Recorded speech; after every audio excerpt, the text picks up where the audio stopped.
the years that I went into the northeastern region were years when insurgency was fairly peaking.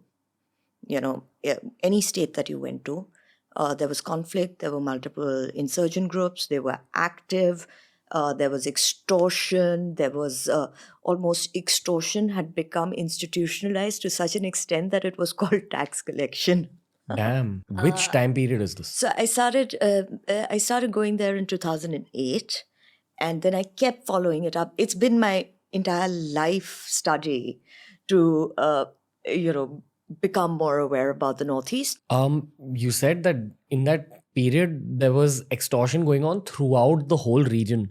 So all 8 states were going through some kind of insurgency together? I wouldn't say 8, because Sikkim has always been peaceful, but the 7 states had their problems. Assam, as you would recall, had Ulfa, and then Ulfa broke down, then there was Dulfa, and there was duplicate Ulfa, and then there was Sulfa, because as all insurgent groups, all militant groups, they tend to at some point have different aspirations and they splinter out, which makes things a lot more complicated, because one group then has like 6, 7 other groups. Who are you negotiating with, There was NSC and IM.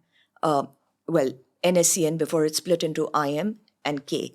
K was functioning out of Myanmar and controlling, large parts of the region.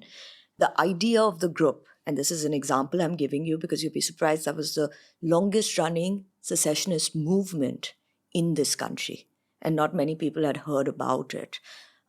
They wanted all of Nagaland, parts of Assam, parts of Arunachal, and parts of Manipur. So, like the strip between India, from India and Myanmar.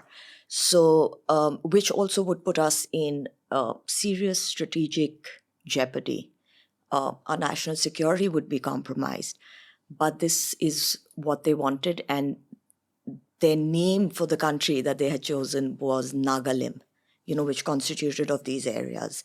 So, there were many groups like this. Manipur had so many groups that you couldn't even remember.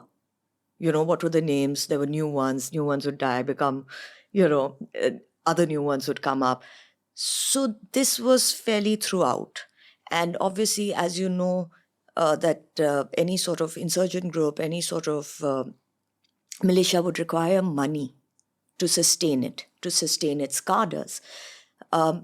It comes from extortion, local extortion. It comes from drug smuggling. It comes from weapons being smuggled, so on and so forth.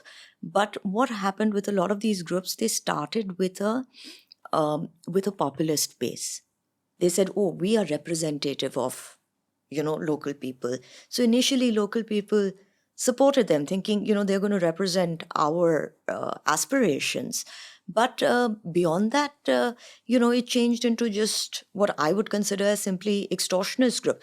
Let me tell you, there were so many groups by the end of it that a shopkeeper couldn't run his business because he had to give money to not one group, but multiple groups. So a youth organization came up, and I met with them in Nagaland.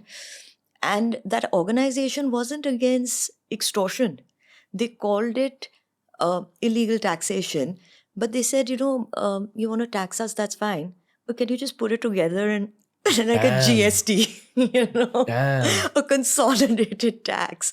And to me, coming from Delhi, if you'd have gone there from Bombay, like these things are something that we see in movies or we read in books maybe. You don't think it's happening in your country.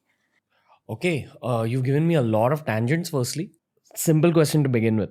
In 2024, outside of Manipur, in the rest of the region, is there still a big insurgency problem? Post-independence, insurgency just kept getting worse and worse and worse. We kept alienating our people. And I'm sure we'll come to that, as to question why.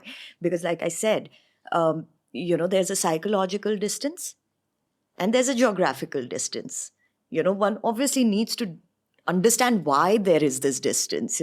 Most people in India, if you were to go on the road and ask them, tell us the 7 states in the region, they possibly would not be able to name them. So this is a psychological distance that we have created, and there are reasons for that. Who do these insurgents view as their enemies? I'm assuming it's the government. See, of course, they wouldn't be secessionist if they, had some idea of integration. So, of course, it was the multiple governments. They felt that they haven't done anything for their people. We've been left back. It's backward. It's because of you guys. You've ignored us. Racially, you make a difference between us. We want to assert our own identity. There were all these gamut of problems. Having said that, with a small section of people, it would also be you and me that they would not like. Why? Because again, it's this alienation. Ki are tum to, they used to say tum to India se aate ho. And this is not, again, I'm making it very clear, this is not representative of everybody. Right? This is a small section of people with a separatist mindset who are like, you've got everything. You guys are the power center. I mean, do you really blame them for even thinking like that, considering the fact that they were ignored for so long? I've never blamed them. I think it's our fault. Yes, on the other hand, I'll tell you that some of their leadership has constantly endeavored to sow the seed of separatism. They've tried to always say that, nahi dekho, they're not doing enough for us. Oh, look, they ignore us. So therefore, they've made it difficult for people to have closer connections. Okay. The one thing I'm picking up from this whole conversation is the Northeast is extremely complex. And we're constantly on these generalized tangents about insurgents, separatism. It's a generalized question to you again.